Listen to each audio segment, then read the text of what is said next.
Sir वादा था कि हवाई चप्पल वालों को हवाई जहाज की सैर कराई जाएगी। आलम यह है सर कि बाटा कंपनी का जूता पहनने वाला भी आज हवाई जहाज की टिकट नहीं खरीद पा रहा है। Economy class is no more economical sir.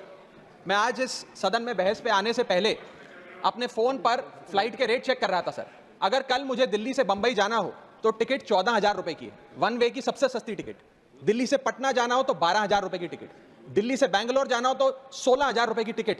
और सर वो छोड़िए, संडे के दिन यानी कि परसों मैं अपने क्षेत्र पंजाब से दिल्ली आया, मोहाली एयरपोर्ट से चंडीगढ़ एयरपोर्ट से मैंने फ्लाइट ली और दिल्ली पहुंचा। उस फ्लाइट की टिकट 14,500 रुपए की थी।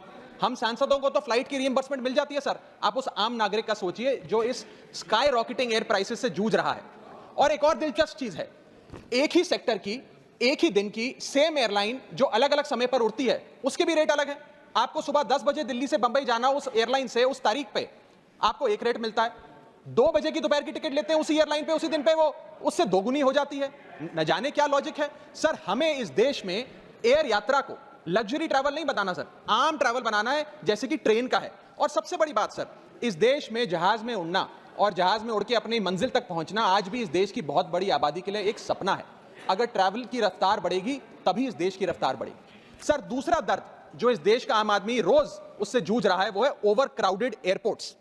सर आज हमारे देश के एयरपोर्ट्स बस अड्डे जैसे बन गए हैं। बस अड्डों से बदतर हालत, बदतर व्यवस्था देश के एयरपोर्ट्स पर है सर। सर टर्मिनल 1 चले जाइए दिल्ली के, टर्मिनल 2 चले जाइए दिल्ली के, आप हालात देखिए। सिक्योरिटी लाइन से लेकर चेक इन लाइन तक लोग लाइनों में खड़े हैं और लाइनों में खड़े हैं और उसके बाद उनकी फ्लाइट भी इस चक्कर में मिस हो जाती है। एक मुसाफिर सही समय पर फ्लाइट नहीं पकड़ पा रहा क्योंकि वो बेचारा चेक इन और सिक्योरिटी लाइन में ही फंसा रहता है। इतने ओवर क्राउडेड एयरपोर्ट्स आज हमारे देश के बन चुके हैं। सर आज यात्री का तीसरा दर सुपर एक्सपेंसिव फूड। सर बोलने दीजिए। मेरा समय जा रहा है सर। आज एयरपोर्ट्स पर खाना इतना महंगा है, बाजार के मुकाबले 2 गुना 3 गुना दाम है। एक साधारण सी पानी की बोतल जो 20 रुपए की बाजार में मिलती है वो एयरपोर्ट के भीतर जाकर फूड आउटलेट पर 100 रुपए की मिलती है। आज यात्री जो इंतजार कर रहे हैं अपनी फ्लाइट का, वो पानी पीकर पेट भर रहा है कि कहीं 250 रुपए की चाय और 350 रुपए का समोसा ना खरीदना पड़ जाए। बताइए सर, एक आम आदमी एयरपोर्ट पर अपने जहाज का इंतजार करते हुए क्या एक चाय नहीं पी सकता? क्या इस पर कोई रेगुलेशन नहीं होना चाहिए? क्या कोई अफोर्डेबल कैंटीन का मैकेनिज्म नहीं होना चाहिए? चौथा दर्द जो आज इस देश के आम यात्री को सर सहन करना पड़ रहा है वो है पुअर कनेक्टिविटी।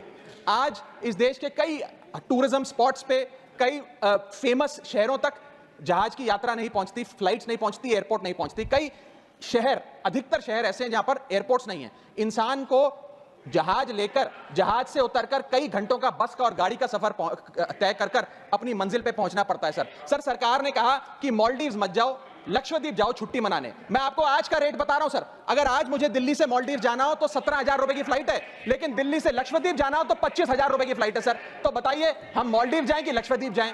सर चौथा दर्द जो आज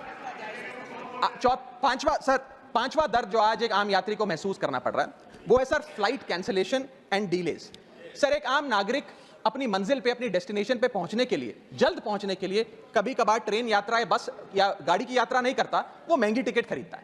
महंगी टिकट खरीद के अपनी मंजिल पे समय पे पहुंचना चाहता है। और कुछ ऐसे भी लोग हैं जो आर्थिक तौर पे सक्षम नहीं है लेकिन आपातकालीन परिस्थितियों में, इमरजेंसी सिचुएशन में वो भी महंगी जहाज की टिकट खरीदकर जहाज की यात्रा करना चाहते हैं, अपनी मंजिल पे पहुंचना चाहते हैं। लेकिन क्या वो अपनी मंजिल पे समय पर पहुंच जा रहे हैं? निर्धारित समय से 3 से 4 घंटे लेट आज जहाज चलते हैं। और खास तौर पे छोटे शहरों के जो एयरपोर्ट्स हैं वहां पर तो मैक्सिमम डिलेज देखे गए हैं सर 1 केजी अगर एक्सेस बैगेज हो जाए तो फ्लाइट आपसे हजारों रुपए का किराया वसूलती है, लेकिन कई घंटों के डिले के लिए क्या फ्लाइट हमें कॉम्पनसेट करती है? मैं आज माननीय मंत्री जी को कहना चाहूंगा कि कुछ ऐसा मैकेनिज्म बनाए कि हर घंटे के फ्लाइट के डिले के लिए एयरलाइन आम यात्री को कॉम्पनसेट करे, उसकी जेब में पैसा डाले।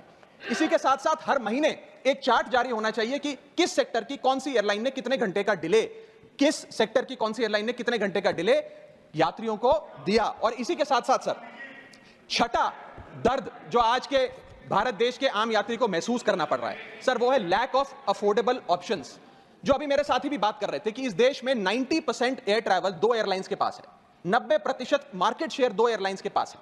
यानी कि एक हमने कार्टेल क्रिएट कर दिया, डुओपोली क्रिएट कर दी, यानी कि वो मन चाहे दाम पे मन चाहे सर्विसेज देंगे, क्योंकि कोई कंपटीशन ही नहीं है, कोई प्रतिस्पर्धा नहीं है। इतनी विशाल जनसंख्या वाला हमारा देश है और इतनी विशाल जनसंख्या वाले देश में मात्र 2 ही कंपनियां हमारा पूरा एविएशन सेक्टर चला रही हैं। सर, सरकार लाई एक स्कीम जिसका नाम था उड़ान, जिसका फुल फॉर्म है उड़े देश का आम नागरिक। पर कैसे उड़े? ना फ्लाइट के उड़ने के ऑप्शन है, ना अफोर्डेबल टिकट है, ना फ्लाइट सही समय पर चलती है, तो कहां उड़े, कैसे उड़े? और सबसे बड़ी बात सर, जब से ये उड़ान स्कीम आई है, एक धारणा एविएशन सेक्टर में बनी हुई है कि जैसे ये स्कीम लागू हुई 2 एयरलाइन बंद हो गई, जेट एयरवेज और गो एयर, और तीसरी स्पाइस जेट बंद होने की कगार पे खड़ी है। तो अब लोग ये भी कहने लगे हैं कि शायद उड़ान स्कीम एक बहुत बड़ा अपशगुन थी, और इसी के चलते आज हमारा देश का आम नागरिक प्लेन से वापस ट्रेन पे जा रहा है।